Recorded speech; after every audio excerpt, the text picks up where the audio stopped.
9 महीने से गांव पीथीसर रह रही पाकिस्तानी बहू महविश की बड़ी मुश्किलें, चूरू एसपी को दिया परिवाद।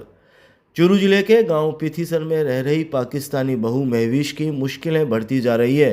रहमान की पहली पत्नी फरीदा के द्वारा महविश को पाकिस्तान भिजवाने की मांग के बाद अब महविश ने भी चूरू एसपी से गुहार लगाई है। महविश ने कहा है कि भारत सरकार हम पर रहम करे, इंडिया बहुत अच्छा लगता है, वह पाकिस्तान नहीं जाना चाहती। उसने परिवाद में लिखा है कि वह भारत और राजस्थान सरकार के समस्त दिशा निर्देशों की पालना करने के लिए तैयार है। दरअसल पाकिस्तान के लाहौर की रहने वाली महविश ने चूरू जिले के गांव पीथीसर निवासी 2 बच्चों के पिता रहमान से शादी कर ली। जुलाई 2024 से महविश अपनी ससुराल में रह रही है। इस दरमियान उसने 2 बार वीजा की अवधि भी बढ़ाई और अब वह स्थायी रूप से यहीं पर रहना चाहती है। रहमान की पहली पत्नी फरीदा हनुमानगढ़ जिले के भादरा अपने पीहर में बच्चों के साथ रह रही है। फरीदा ने शुक्रवार को चूरू एसपी दफ्तर पहुंचकर महविश को पाकिस्तान भिजवाने की मांग की थी। उसने आरोप लगाया था कि महविश भारत की सुरक्षा के लिए खतरा बन सकती है। इसके बाद अब महविश ने कहा है कि हमारी सरकार से विनती है कि वह हम लोगों पर रहम करे, हम यहाँ से नहीं जाना चाहते, ये देश हमें बहुत अच्छा लगता है। कश्मीर में जो हुआ उसका हमें दुख है, जिन लोगों ने ये काम किया उन्हें सज़ा मिलनी चाहिए। उन्होंने कहा कि मैं भारत में शादी करके आई हूँ, मेरे पीछे ना माँ है ना बाप है, मैं यहीं पर रहना चाहती हूँ, बाद में कहाँ जाऊँगी। महविश ने कहा है कि वह पाकिस्तान नहीं जाना चाहती। सरकार से उसने विनती की है कि उसको यहीं पर रहने दिया जाए। उसने लॉन्ग टर्म वीज़ा भी अप्लाई किया हुआ है और 9 महीने से यहाँ सही तरीके से रह रही है। उसने कहा है कि उसकी ससुराल वालों के साथ वह बहुत खुश है, उनसे उसे इज्जत और प्यार मिला है, उसे इंडिया अच्छा लगता है और वह इंडिया में ही रहना चाहती है। रहमान की पहली पत्नी फरीदा के द्वारा लगाए गए आरोप पर महविश ने कहा कि उसके इल्ज़ाम लगाने से उसे कोई फ़र्क नहीं पड़ता, वह उसे यहाँ से निकालने के लिए कह रही है, लेकिन मैं यहाँ शादी करके आई हूँ। उसने कहा कि यदि सरकार मुझे कहेगी तो मैं कहीं भी चली जाऊँगी, लेकिन किसी के कहने पर नहीं जाऊँगी। सरकार से विनती है कि हम लोगों पे अपना रहम करें, हम लोग इधर से नहीं जाना चाहते, हमें इस देश में ही रहना है, ये हमें अच्छा लगता है। और इसके अलावा जो कश्मीर में जो हुआ है, हमारी तो उसमें कोई गलती नहीं है, उस चीज़ का हमें दुख है। जिन लोगों ने ये काम किया है उनको सज़ा मिलनी चाहिए, जो कोई भी है वो। लेकिन मैं तो शादी करके आई हूँ, पीछे ना मेरा माँ ना बाप है, ये मेरा घर है, मैं इधर ही रहना चाहती हूँ, पीछे मैं कहाँ जाऊँगी। पीछे वाले तो मुझे कोई भी नहीं रखेगा, मैं पाकिस्तान वापस नहीं जाना चाहती। सरकार से मेरी यही विनती है कि मुझे इधर रहने दें और मैंने अपना वीज़ा भी अप्लाई किया हुआ है, वो भी आ जाएगा मेरा। तो मैं तो वैसे सही तरीके से रह रही हूँ, कोई गलत तरीके से तो रह नहीं रही। मुझे 9 महीने हो गए, मुझे 9 महीने हो गए इधर रहते, और मैं अपने ससुराल वालों के साथ बहुत खुश हूँ, इनसे मुझे बहुत प्यार और इज्जत मिली है। मैं बस इंडिया, मुझे अच्छा लगता है, मैंने इंडिया में रहना चाहती हूँ। जी, पूरी CID वाले आते, सब आते थे मेरा करने के लिए। मैंने 2 बार 6-6 महीने का वीज़ा बढ़ाया है, तो वो सही तरीके से रह रही हूँ, तभी तो मुझे इतने वीज़ा की दी है सरकार ने, वरना जो गलत होती तो मैं कैसे रह सकती थी इधर। उसको इल्ज़ाम लगाने दे, मुझे कोई फ़र्क नहीं पड़ता। भारत सरकार को तो पता है ना, जिन्होंने मुझे वीज़ा दिया है, जिन्होंने मुझे परमिशन दी रहने की, उन लोगों को पता है। आवाम को क्या पता होगा मैं किस तरीके से रह रही हूँ, किस तरीके से नहीं। कोई जो बोलता है बोलने दे।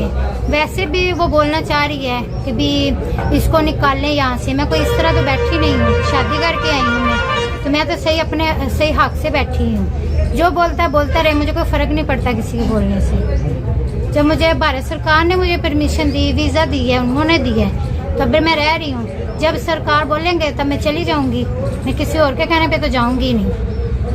पहलगाम घटना को लेकर पुलिस ने धर्म स्तूप चौकी से निकाला फ्लैग मार्च, आमजन में विश्वास और अपराधियों में भय की कवायद।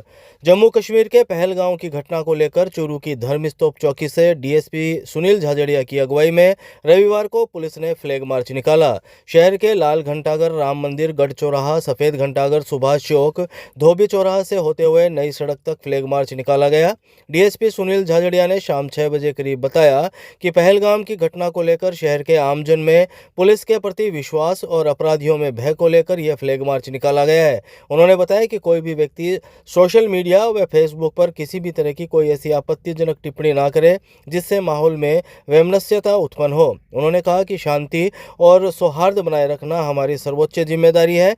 शहर में कानून व्यवस्था की स्थिति पर लगातार निगरानी रखी जा रही है। कोई भी असामाजिक गतिविधि करेगा तो उसकी जानकारी मिलने पर तुरंत कानूनी कार्रवाई होगी।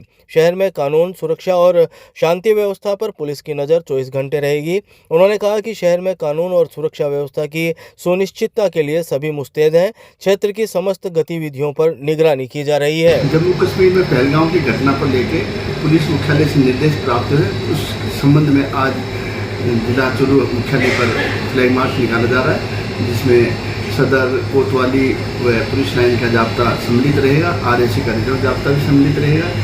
उपरोक्त लोगों में पुलिस का विश्वास बढ़े, अपराधियों में भय रहे, इस बात को लेकर ये फ्लैग मार्च निकाला जा रहा है। गढ़ के पास स्वामी गोपाल दास चौक पर आतंकी हमले में मारे गए लोगों को दी गई श्रद्धांजलि। कांग्रेस विधि प्रकोष्ठ प्रदेश सचिव रहे मौजूद। चूरू के गढ़ के पास स्थित स्वामी गोपाल दास चौक पर रविवार देर शाम कांग्रेस विधि प्रकोष्ठ द्वारा जम्मू कश्मीर के पहलगाम में आतंकी हमले में मारे गए निर्दोष पर्यटकों को श्रद्धांजलि दी गई। इस दौरान कांग्रेस विधि प्रकोष्ठ के प्रदेश सचिव सुरेश कुमार कल्ला और कांग्रेस विधि प्रकोष्ठ जिला अध्यक्ष एडवोकेट सद्दाम हुसैन भी मौजूद रहे। कांग्रेस विधि प्रकोष्ठ के द्वारा यहां कैंडल मार्च निकाला गया तथा शोकाकुल परिवार के प्रति गहरी संवेदनाएं व्यक्त करते हुए 2 मिनट का मौन रखा गया। इस दौरान हमले में घायल पर्यटकों के शीघ्र स्वास्थ्य लाभ की कामना भी की गई। कांग्रेस विधि प्रकोष्ठ के प्रदेश सचिव एडवोकेट सुरेश कुमार कल्ला ने देर शाम 8 बजे करीब कहा कि इस कार्यक्रम के माध्यम से उपस्थित लोगों ने केंद्र सरकार से ये मांग की है कि इस घटना में लिप्त सभी आतंकवादियों और उनका सहयोग करने वाले सभी लोगों के खिलाफ सख्त से सख्त कार्रवाई की जाए और उनको कठोर सजा दी जाए, ताकि भविष्य में इस तरह की घटनाओं की पुनरावृत्ति ना हो और देश के निर्दोष लोगों को अपनी जान गंवानी ना पड़े।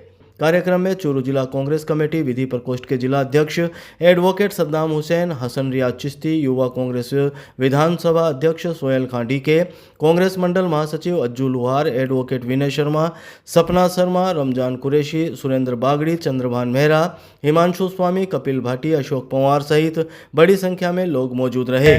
निर्दोष लोगों की आतंकवादियों द्वारा की गई निर्मम हत्या, मृतकों को श्रद्धांजलि देने के लिए और जो घायल है उनके उत्तम स्वास्थ्य की कामना के लिए ईश्वर से प्रार्थना की गई और साथ ही केंद्र सरकार से ये मांग करते हैं कि जो उग्रवादी जिन्होंने इस वार्ता को अंजाम दिया था और जो इनके सहयोगी हैं, भले वो अंतर्राष्ट्रीय हो या राष्ट्रीय लेवल पे हो, उनको कड़ी से कड़ी सज़ा दी जावे। यही हमारी सरकार से मांग है। चूरू के सैनिक बस्ती की वर्णिका तिवारी ने रीजनल स्पोर्ट्स मीट 2025 में जीता गोल्ड मेडल। खेल स्टेडियम में हुआ स्वागत। चूरू के सैनिक बस्ती की वर्णिका तिवारी ने जयपुर में आयोजित केंद्रीय विद्यालय रीजनल स्पोर्ट्स मीट 2025 में गोल्ड मेडल जीतकर जिले का नाम रोशन किया है। वर्णिका के चूरू पहुंचने पर जिला खेल स्टेडियम में रविवार को उसका स्वागत किया गया। जिला खेल स्टेडियम के चिंकारा शूटिंग रेंज में कार्यक्रम का आयोजन हुआ। चिंकारा शूटिंग रेंज के खिलाड़ियों ने शानदार प्रदर्शन करते हुए 1 स्वर्ण और 2 रजत पदक अपने नाम किए हैं। इस प्रतियोगिता में 10 मीटर एयर राइफल और 10 मीटर एयर पिस्टल स्पर्धाओं में खिलाड़ियों ने अपनी प्रतिभा का लोहा मनवाया। खिलाड़ियों की चूरू वापसी पर चिंकारा शूटिंग रेंज में उनका गर्मजोशी से स्वागत किया गया। इस दौरान एक भावुक क्षण तब आया जब सभी पदक विजेताओं ने अपनी सफलता का श्रेय कोच और रेंज संचालक करणवीर सिंह को देते हुए उन्हें अपने पदक पहनाए। चिंकारा शूटिंग रेंज के संचालक करणवीर सिंह ने बताया कि वर्णिका तिवारी ने 10 मीटर एयर राइफल में स्वर्ण पदक जीता है, वहीं आयुष कपूरवान को 10 मीटर एयर राइफल में रजत पदक प्राप्त हुआ है। रेंज की ही वर्षा सैनी ने 10 मीटर एयर पिस्टल में रजत पदक जीतकर अपनी काबिलियत का प्रदर्शन किया। इसके अलावा हार्दिका रणवा और निश्चय राठौड़ ने भी 10 मीटर एयर पिस्टल में दमदार प्रदर्शन करते हुए चौथा स्थान प्राप्त किया तथा अपने खेल से सभी को प्रभावित किया। चिंकारा शूटिंग रेंज से 5 बच्चे जयपुर केंद्रीय विद्यालय स्कूल की तरफ से खेलने के लिए गए थे। उस इवेंट में 3 बच्चों के मेडल हैं। वर्णिका तिवारी जिसका गोल्ड मेडल है, 2 बच्चे हैं, 2 बच्चों का सिल्वर मेडल है। उनमें से एक आयुष कपूरवान है और एक बच्चा वर्षा सैनी है और 2 बच्चों का है, उनका 4th नंबर रैंक रही है, उनका भी अच्छा रिजल्ट रहा है। और जो हमारे अभी एथलेटिक्स इवेंट थे वो भी हमारे चूरू जिला स्टेडियम में हुए हैं, उनका भी अच्छा रिजल्ट रहा है, जो हमारे चूरू में फर्स्ट टाइम हुए हैं यहाँ पे। हम इसके उज्जवल भविष्य की कामना करते हैं बच्चों का, आगे जो बच्चे इवेंट खेलने जाएंगे उसमें भी इन बच्चों का अच्छा रिजल्ट रहेगा। बिहार की 30 वर्षीय शादीशुदा महिला की संदिग्ध मौत, सदर थाना पुलिस ने राजकीय भर्ती अस्पताल की मोर्चरी में रखवाया शव। बिहार के पुरैना की 30 वर्षीय शादीशुदा महिला की चूरू में संदिग्ध मौत हो गई। सदर थाना पुलिस ने शव को राजकीय भर्ती अस्पताल की मोर्चरी में रखवाया है, जहां शव का पोस्टमार्टम किया जाएगा। मृतका के पिता ने रविवार को मौत पर शक जाहिर करते हुए सदर पुलिस को पोस्टमार्टम करवाने के लिए रिपोर्ट दी है। पुलिस से शाम 7 बजे करीब मिली प्रारंभिक जानकारी के मुताबिक बिहार के पुरैना की 30 वर्षीय सुमन की साल 2019 में चूरू के ढाणी लक्ष्मण सिंह हाल ओम कॉलोनी निवासी किशन से शादी हुई थी। 2 दिन पहले सुमन ने जहरीले पदार्थ का सेवन कर लिया था, जिस पर परिजन उसे राजकीय भर्ती अस्पताल लेकर पहुंचे थे, जहां हालत गंभीर होने पर उसे बीकानेर रेफर कर दिया गया था। बीकानेर के अस्पताल में उपचार के दौरान 30 वर्षीय सुमन की मौत हो गई थी। सुमन की संदिग्ध मौत होने की वजह से उसके शव को चूरू के राजकीय भर्ती अस्पताल की मोर्चरी में रखवाया गया। सुमन की मौत की सूचना उसके पीहर पक्ष को दी गई। इसके बाद रविवार शाम सुमन के पीहर पक्ष के लोग चूरू पहुंचे। पुलिस ने बताया कि अब मृतक के शव का सोमवार सुबह पोस्टमार्टम किया जाएगा।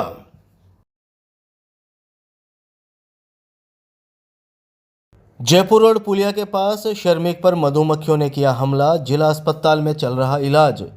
चूरू शहर के जयपुर रोड पुलिया के पास रविवार को एक श्रमिक पर मधुमक्खियों के झुंड ने हमला कर दिया। गंभीर हालत में उसे राजकीय भर्तिया जिला अस्पताल के आपातकालीन वार्ड लाया गया, जहां चिकित्सकों व नर्सिंग स्टाफ ने उसका उपचार शुरू किया। सूचना के बाद अस्पताल चौकी पुलिस ने मामले की जानकारी जुटाई। अस्पताल चौकी पुलिस से शाम 7 बजे करीब मिली जानकारी के मुताबिक घायल श्रमिक रमजान के परिजनों ने बताया कि 37 वर्षीय रमजान चूरू के वार्ड संख्या 20 का रहने वाला है, जो जयपुर रोड पुलिया के पास मजदूरी कर रहा था। तभी अचानक नीम के पेड़ पर लगे मधुमक्खियों के छत्ते से मधुमक्खियों के झुंड ने उस पर हमला कर दिया। रमजान मधुमक्खियों के हमले से बचने के लिए भागने लगा, लेकिन उन्होंने पीछा कर उस पर हमला किया, जिससे रमजान घायल हो गया। मौके पर मौजूद साथी श्रमिकों ने उसे अस्पताल पहुंचाया, जहां उसका आपातकालीन वार्ड में इलाज चल रहा है।